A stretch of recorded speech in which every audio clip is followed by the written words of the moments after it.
సంఘము విశ్వాసంలో ఎదగటానికి సిద్ధపడాలా. హల్లెలూయా. ఏంటి?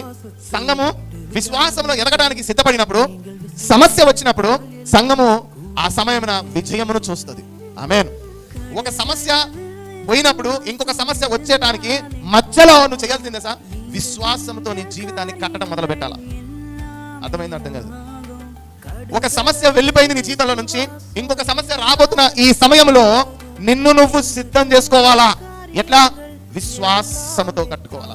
అయ్యా దీన్ని దాటించినవా, నీకు స్తోత్రం. ముందున్న దానిలో కూడా దాటిస్తున్నందుకు స్తోత్రం అయ్యా. అప్పుడు ఇంకొక సమస్య నీ వాకిలి ముందు నిలబడినప్పుడు ఇక నీకు భయం అనిపించదు, ఖచ్చితంగా దాన్ని గెలుస్తామనే విశ్వాసం నీలో వచ్చేస్తుంది. అలా ఒక్కొక్క మెట్టు నీ జీవితంలో విశ్వాసంతో కట్టుకుంటూ కట్టుకుంటూ కట్టుకుంటూ కట్టుకుంటూ రావాలా. హల్లెలూయా.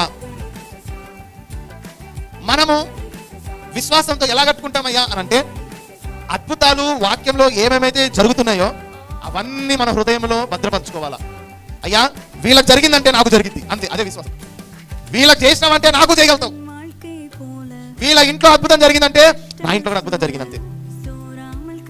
ఇలా విశ్వాసంతో కట్టుకోవాలంతే. నువ్వు ఇస్తావయ్యా అంతే. దేవుడి వాక్యాలతో నిన్ను నింపుకున్నప్పుడు నీ జీవితంలో దేవుడు గొప్ప గొప్ప కార్యాలు చేస్తాడు. ఆమేన్.